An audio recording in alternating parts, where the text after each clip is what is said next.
Hello everyone, welcome to mister competitive for easy learning. ఈ వీడియోలో మనం రీడింగ్ కాంప్రహెన్షన్ గురించి తెలుసుకోబోతున్నాం. ముందుగా కాన్సెప్ట్లోకి వెళ్ళే ముందు నేను ఒక కంటెంట్స్ అసలు ఈ రీడింగ్ కాంప్రహెన్షన్లో మనం ఏమేం కవర్ చేయబోతున్నాము అనేది చూద్దాము. సో ముందుగా వాట్ ఈజ్ రీడింగ్ కాంప్రహెన్షన్ అనే కాన్సెప్ట్ కవర్ చేయబోతున్నాం. అంటే రీడింగ్ కాంప్రహెన్షన్ అంటే ఏంటి, అది ఎందుకు important, why is it very important అనేది తెలుసుకుంటాం. ఆ తర్వాత ప్యాసేజెస్, రీడింగ్ కాంప్రహెన్షన్ అంటే ఏంటండి, మనకి ప్యాసేజెస్ ఇస్తారు. సో ఆ ప్యాసేజ్ టాపిక్స్ అనేవి ఎటువంటి టాపిక్స్ ఇస్తారు అనేది ఒక చిన్న ఓవర్వ్యూ అనేది మనం తెలుసుకుంటాం. Next type of questions, topics ఇస్తారు సరే, రీడింగ్ కాంప్రహెన్షన్లో మనకి ఎటువంటి క్వశ్చన్స్ ఇస్తారు అవన్నీ తెలుసుకోవడం వల్ల మనకి ప్రిపరేషన్ టైంలో ప్రాక్టీస్ చేయడానికి ఈజీగా ఉంటుంది. ఓకే, నెక్స్ట్ మనం కవర్ చేయబోయే టాపిక్ రూల్స్ అండ్ టిప్స్. ఈ రూల్స్ అండ్ టిప్స్ అనేవి బేసిక్ రూల్స్ ఏంటి, రీడింగ్ కాంప్రహెన్షన్లో ఉండే రూల్స్ ఏంటి, మనం ఫాలో అవ్వాల్సిన రూల్స్ ఏంటి.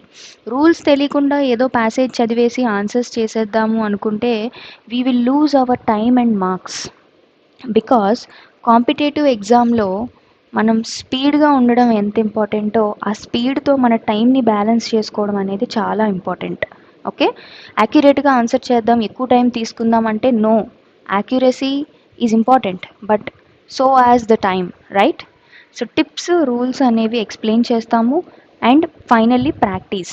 ఇవన్నీ తెలుసుకున్న తర్వాత మనకి ఒక కాన్సెప్ట్ ఎలా చెయ్యాలి అని ఒక ఐడియా వచ్చిన తర్వాత we will practice. I will give you some questions. నేను కొన్ని కాంప్రహెన్షన్ ప్యాసేజెస్ మీకు ఇస్తాను, అలాగే నేను కొన్ని ప్యాసేజెస్ మీకు ఎక్స్ప్లెయిన్ చేస్తాను. దీనివల్ల మన రీడింగ్ కాంప్రహెన్షన్ కాన్సెప్ట్ కంప్లీట్గా కవర్ చేస్తాము, ప్రాక్టీస్ చేస్తాము. అలాగే మీరు ప్రాక్టీస్ చేయడానికి కొన్ని శాంపిల్స్ కూడా ఇస్తాము. ఓకే, సో ముందు కాన్సెప్ట్ ఏంటి, what is reading comprehension. Okay, అదేంటో చూద్దాం. అసలు రీడింగ్ కాంప్రహెన్షన్ అంటే ఏంటి? ఫస్ట్ ఆఫ్ ఆల్ బేసిక్గా కాంప్రహెన్షన్ లేదా కాంప్రహెండ్ అంటే ఏంటి అంటే మనం దాన్ని గ్రహించుకోవడం, అర్థం చేసుకోవడం. రీడింగ్ కాంప్రహెన్షన్ ఏంటే ఆ యొక్క కాన్సెప్ట్ అనేది ఎందుకు ఇంట్రడ్యూస్ చేశారంటే to increase hour accuracy, to increase our skills, reading skills, not only reading skills but also the comprehending skills. మనం దాన్ని ఎలా అర్థం చేసుకుంటున్నాం, ఎలా ఇంటర్ రిలేట్ చేసుకుంటున్నాం, ఎలా మైండ్ మ్యాపింగ్ చేసుకుంటున్నాం. ఓకే, ఒక ఒక పెద్ద, ఫర్ ఎగ్జాంపుల్ మీకు ఒక 2 పేజీలు పారాగ్రాఫ్ లేకపోతే ఒక 2 పేజీలు న్యూస్ ఇచ్చారు అనుకుందాం, చదవండి ఇచ్చేశారు, మీరు చదివేశారు. తర్వాత మనల్ని అడుగుతారు అందులో ఉన్నది నాకు చెప్పండి అని. మీరు మొత్తం 2 పేజీలు లైన్ బై లైన్ చెప్పలేరు కదా. దాన్ని మనం ఎలా చెప్తాం, అందులో ఉన్న కాన్సెప్ట్ని మనం చదివి దాన్ని అర్థం చేసుకొని దాంట్లో ఏముందో ఒక సమ్మరీ అనేది మనం చెప్తాం, రైట్? సమ్మరైజ్ చేసుకోవడం అనేది రీడింగ్ కాంప్రహెన్షన్లో కీ రోల్ ప్లే చేస్తుంది. ఆ తర్వాత ఏం చేస్తాం, దేని తర్వాత ఏం జరిగింది, సీక్వెన్సింగ్ అంటే దేని తర్వాత ఏది జరిగిందని మనం ఒక మైండ్ మ్యాప్ వేసుకొని సీక్వెన్సింగ్ చేసుకుంటాం. అది చాలా ఇంపార్టెంట్.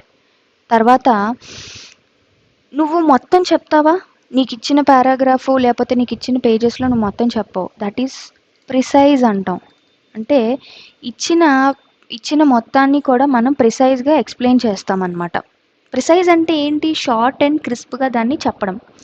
ఈ రీడింగ్ కాంప్రహెన్షన్ అనేది మనకి most of the competitive exams, almost all government ఎగ్జామ్స్లో ఖచ్చితంగా వస్తుంది. ఎస్పెషల్లీ మనకి బ్యాంక్ ఎగ్జామ్స్కి ఎవరైతే ప్రిపేర్ అవుతున్నారో వాళ్ళకి చాలా ఇంపార్టెంట్. అండ్ ఇంకొక విషయం ఏమిటి అంటే రీడింగ్ కాంప్రహెన్షన్ ద్వారా చెప్పాలంటే చాలా ఈజీగా మార్క్స్ గెయిన్ చేసుకోవచ్చు. అప్ టు 10 to 12 మార్క్స్ వరకు మనకి రీడింగ్ కాంప్రహెన్షన్లో మన చేతిలో ఉంటాయి. ఇప్పుడు నేను కొన్ని పాయింట్స్ చెప్పాను, ప్రిసైజ్ చేసుకోవడం, మైండ్ మ్యాపింగ్ చేసుకోవడం, సమ్మరైజ్ చేసుకోవడం, సీక్వెన్స్ ఆర్డర్లో పెట్టుకోవడం, ఇవన్నీ ఎందుకు ఇంపార్టెంటో చెప్పనా? ఫర్ ఎగ్జాంపుల్ నేను మీతో ఒక విషయం చెప్తున్నాను. నేను ఒక ఐస్ క్రీమ్ పార్లర్కి వెళ్ళాను, నేను చాక్లెట్ ఐస్ క్రీమ్ సెలెక్ట్ చేసుకున్నాను, దాని మీద చాకో చిప్స్ వేయించుకున్నాను, ఆ తర్వాత నేను ఐస్ క్రీమ్ తిన్నాను, ఆ తర్వాత మా ఫ్రెండ్ వచ్చింది, మా ఫ్రెండ్కి కూడా బటర్ స్కాచ్ ఐస్ క్రీమ్ ఇప్పించాను. ఆ బటర్ స్కాచ్ మీద some other butter scotch chips వేయించా. సో ఇట్లా నేను ఒక సీన్ మీకు ఎక్స్ప్లెయిన్ చేస్తున్నా. మీరేం చేస్తారు? నేను ఇలా చెప్తున్నప్పుడల్లా మీ మైండ్లో రన్ అవుతూ ఉంటుందా? ఒక మనిషి రావడం, ఐస్ క్రీమ్ పార్లర్లోకి ఎంటర్ అవ్వడం, సో ఆన్ సో చాక్లెట్, ఇక నేను చాక్లెట్ అన్నాను, బటర్ స్కాచ్ అన్నాను, ఇలా ఇలా సమ్ కీవర్డ్స్ ఉంటాయి మనం గుర్తుపెట్టుకోవాల్సింది. రీడింగ్ కాంప్రహెన్షన్ బేసిక్ మోటో ఏమిటి అంటే, మనం ఏదైనా సరే మైండ్ మ్యాప్ చేసుకొని, అర్థం చేసుకొని, దాంట్లోంచి ఇన్పుట్స్ని బయటికి తీయడం. సో మనకి ఒక పారాగ్రాఫ్ అంతా ఇచ్చేసిన తర్వాత, ఒక ప్యాసేజ్ అంతా ఇచ్చేసిన తర్వాత మనల్ని క్వశ్చన్స్ అడుగుతారు. సో ఆన్ సో జరిగిందని. అక్కడ ఉన్నది ఉన్నట్టు అడగరు కదా! మనం ఇంటర్ప్రెట్ చేసుకుంటాం. మనం అనువదించుకొని, మనకి మనం అర్థం చేసుకొని, దాంట్లోంచి ఒక ఇన్పుట్ అనేది మనం బయటికి తీస్తాం. ఆ క్వశ్చన్స్కి ఆన్సరే అది. రీడింగ్ కాంప్రహెన్షన్ అనేది చాలా ఈజీ అండి చెప్పాలంటే. మనమే దాన్ని టఫ్ చేసుకుంటాం. ఎందుకు అంటే, చాలామంది చేసే మిస్టేక్, ఐ డోంట్ నో ఇది చాలామంది చేశారో లేదో తెలీదు. బట్ నేనైతే ఇనీషియల్‌గా కాంపిటేటివ్ ఎగ్జామ్స్‌లో చేసిన మిస్టేక్ ఏంటంటే, ప్యాసేజ్ సగం చదివి వెంటనే క్వెషన్స్‌లోకి వెళ్ళిపోవడం. టైం సేవ్ చేసుకోవాలి. ప్యాసేజ్ సగం చదువుతాను. దానికి రిలేటెడ్ క్వెషన్ ఏమైనా ఉందో వెతుక్కుంటాను. Or else some people will do questions చదివి దానికి రిలేటెడ్ పైన ప్యాసేజ్‌లో ఏదైనా ఉందేమోనని ఆన్సర్ చేస్తారు. ఇవి 2 బిగ్గెస్ట్ మిస్టేక్స్. ఒక 2 మినిట్స్ తీసుకో. పోనీ ఒక 3 మినిట్స్ తీసుకో. నువ్వు ప్యాసేజ్ చదవడం మీద పెట్టు. ఆ 3 మినిట్స్‌లో 2 రీడింగ్స్ అన్నా కంప్లీట్ చెయి. 2 రీడింగ్స్ అన్నా కంప్లీట్ చేయి. దెన్ నీకేమవుతుంది, ప్యాసేజ్‌లో ఏముందనేది నీకు ఒక అర్థమైపోతుంది. Then you come to questions. Okay, ఈ పాయింట్ నేను అక్కడ చదివాను. ఓకే, నాకు గుర్తుంది. ఈ పాయింట్ అక్కడ వచ్చింది. ఓకే, నాకు గుర్తుంది. టక్కున ఆన్సర్ పెట్టగలుగుతారు. మనకి కొన్ని ఎగ్జామ్స్‌లో అయితే ఆల్మోస్ట్ 15-20 మార్క్స్ వరకు క్యారీ అవుతాయి. మీరు ఎగ్జామ్ రాసేటప్పుడు మీకు అక్కడ క్లియర్‌గా రీడింగ్ కాంప్రహెన్షన్‌లో ఉన్న బ్యూటీ ఏంటంటే, మిగిలిన సబ్జెక్ట్స్ గానీ, మిగిలిన కాన్సెప్ట్స్ అన్నిటిలో కూడా మన ఆన్సర్ కనిపెట్టాలి. కానీ ఇక్కడ ఉన్న ఆన్సర్‌నే మనం అక్కడ చూసి పెట్టాలి. ఆన్సర్ ఎక్కడో ఉండదు. ఆ ప్యాసేజ్‌లోనే ఉంటుంది. We just need to pick it out. There comes lot of marks. It is very easy. And what makes it easy is practice. మీరు ఒక 4-5 ప్యాసేజ్‌లు, ఒక ప్యాసేజ్ చదువుతారు. ఒకే ప్యాసేజ్ 10 సార్లు చదవండి. మీకు ఆ ఎగ్జామినర్ ఎలా ఇస్తున్నాడు వాడి మైండ్ అర్థమవుతుంది. అలా 4 ప్యాసేజీలు తీసుకోండి. ఎన్ని ప్యాసేజీలు కావాలంటే అన్ని ప్యాసేజీలు ప్రాక్టీస్ చేయడం వల్ల ఒక ప్యాసేజ్‌ని ఎలా చదవాలి, ఎలా ఇంటర్ప్రెట్ చేసుకోవాలి, ఎలా సీక్వెన్షియల్ ఆర్డర్‌లో నేను పెట్టుకోవాలి, ఎలా మైండ్ మ్యాప్‌లో పెట్టుకోవాలి అనేది నీకు అర్థమైపోతది. అర్థమైనప్పుడు వాడిచ్చే క్వెషన్స్ ప్యాటర్న్ కూడా నువ్వు ఇంక ఏ రూల్స్, రెగ్యులేషన్స్ నువ్వు సెపరేట్‌గా నేర్చుకోక్కర్లా. చదవగా నీకే ఆ రూల్స్ అండ్ రెగ్యులేషన్స్ తెలిసిపోతాయి. నువ్వే కొత్త రూల్స్‌ని అర్థం చేసుకోగలుగుతావు. కొత్త రూల్స్ అంటే నువ్వు క్రియేట్ చేసేవి కాదు. అక్కడున్న కొత్త ట్రిక్స్ నీకు అర్థమవుతాయి. You will be able to do. So reading comprehension is very much important. మన డైలీ లైఫ్లో కూడా when you are going to give some presentations, మీరు ఒక పెద్ద ఆఫీసర్ అయ్యి మీరు ఏదైనా చెప్పాలి అనుకున్నప్పుడు మీరు మీ మైండ్లో బోల్డ్ అంత ఉంటుంది. వాళ్ళు మీకు ఏదో ఒక పేపర్ ఇస్తారు, అది చదివి దాన్ని చెప్పమని.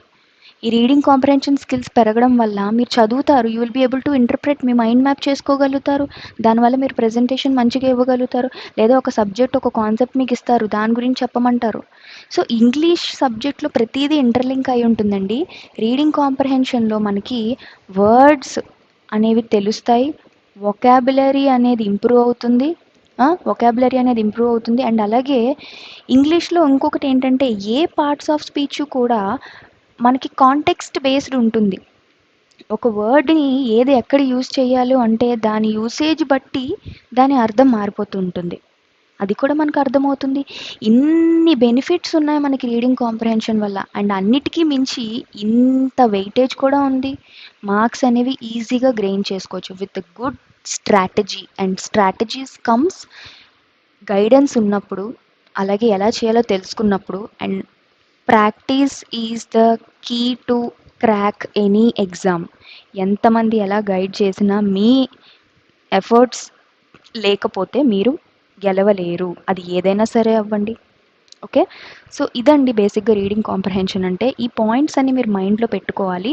సో ఈ మైండ్ మ్యాపింగ్ కానీ, సమ్మరైజింగ్, సీక్వెన్సింగ్ కానీ, అలాగే వొకాబులరీ అండ్ రీడింగ్ కాంప్రహెన్షన్ మీరు చదివేటప్పుడు కూడా మీరు ఏ ప్యాసేజ్ అయినా తీసుకోండి, న్యూస్ పేపర్ అయినా తీసుకోండి, వర్డ్స్, వొకాబులరీ తెలుసుకోవడం అనేది చాలా ఇంపార్టెంట్. చూడండి, ఇంటర్లింక్ అవుతుందని చెప్పానా, వొకాబులరీ కాన్సెప్ట్ కవర్ అవుతుంది. అలాగే మనకి ఇంగ్లీష్ సబ్జెక్ట్లో సెంటెన్స్ కరెక్షన్ కానీ, సెంటెన్స్ ఫార్మేషన్ అంటే జంబుల్ చేస్తారు సెంటెన్సెస్, మనకి 1-2 సీక్వెన్సెస్ పెట్టమంటారు. ఈ కాన్సెప్ట్స్ అన్నీ మీకు అర్థమవుతాయి. Everything is interlinked, right? When you are reading something you will understand the meaning of that word. అది ఎందుకు అక్కడ పడింది, దాని అర్థం ఏంటి, ఓకే దీని అర్థం తెలిసిందంటే రేపు అది మీకు ఫ్రేజెస్ అండ్ క్లాజెస్లో యూజ్ అవుతుంది, right? So there is a lot, but మనం ఇక్కడ don't go out of the concept. Reading comprehension అంటే ఏంటో తెలుసుకున్నాం. It carries a lot of weightage in the government exams or any competitive exam. మీరు ఖచ్చితంగా practice చేస్తే marks మీ చేతిలో ఉంటాయి. పేపర్ ఎంత టఫ్గా అయినా ఉండనివ్వండి, 10-12 మార్క్స్ మీకు వచ్చేసాయన్న ధైర్యంతో మీరు బయటికి వెళ్తారు. Okay, don't see reading comprehension ఇంత టఫ్గా ఉంటుందని అనుకోకండి. This is the very very very simplest concept and we will make sure మీకు మా వీడియోస్ అన్ని చూసిన తర్వాత, మేము ఎక్స్ప్లెనేషన్ ఇచ్చిన తర్వాత మీకు రీడింగ్ కాంప్రహెన్షన్ ఎంత ఈజీ అవుతుందంటే మీరే ఇంకొకరికి వెళ్ళి ఎక్స్ప్లెయిన్ చేస్తారు ఖచ్చితంగా. So thank you so much. Next concepts అనేవి నెక్స్ట్ వీడియోలో చూద్దాం.